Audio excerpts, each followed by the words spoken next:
des billets d'avion à destination de nulle part, vendus en 10 minutes à peine. Là, ça se passe en Australie, ça se passe également dans certains pays d'Asie, où les compagnies aériennes ne peuvent plus faire voler leurs avions, perdent de l'argent, et donc ils ont décidé de trouver une solution pour se faire de la thune malgré le coronavirus. J'aurais tellement voulu être là lors des réunions. Ok les guys, on est dans la merde maintenant, j'ai besoin d'une solution pour trouver du pognon. Ok.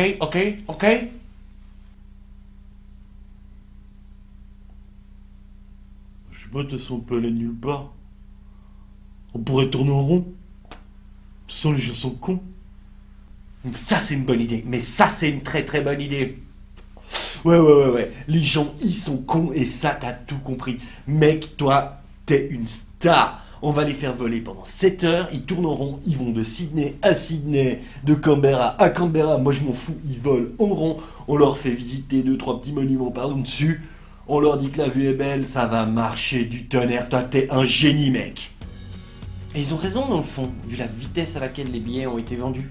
Maintenant, sans partir sur le ton moralisateur, la pollution, tout ça, ça vaut mon temps de ça de prendre l'avion.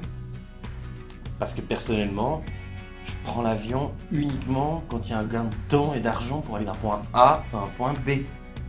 Pas pour aller d'un point A et d'y retourner 7 heures plus tard. Donc là, les gens, ils vont prendre toutes les galères de l'aéroport, de l'avion, pour revenir au point de départ.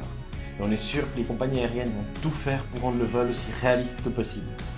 Les personnes vont passer les checkpoints de sécurité, attendre de longues minutes avant de pouvoir monter dans l'appareil. Avec un peu de chance, certaines auront pris leur bagage à main, elles auront 1000 difficultés à pouvoir les rentrer dans les casiers prévus à cet effet. Vous ajoutez à ça la bouffe dégueulasse, les pleurs du bébé, parce que forcément il y a toujours un bébé dans chaque vol, et les turbulences. Et tout ça pour la vue.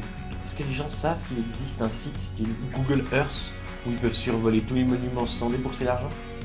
Et en parlant de la vue, encore faut-il avoir une place côté hublot.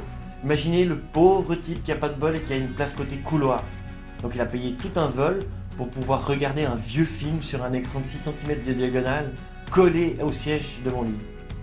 Et à l'atterrissage, est-ce que les passagers vont faire comme sur chaque vol, se dépêcher de se lever, d'aller vite chercher leur bagage à main dans les casiers, alors que l'avion n'est pas encore à l'arrêt, qu'ils devraient avoir leur ceinture attachée? Ils ont peur de rater leur correspondance pour le prochain vol pour nulle part. Et pour les plus foufous d'entre eux, ils auront pris une valise, puis ils l'attendront comme ça, sur le tapis roulant. Ce qui serait le plus marrant, c'est que la compagnie la perde. J'imagine bien en plus ces voyageurs rentrer à la maison, en parler à leurs potes.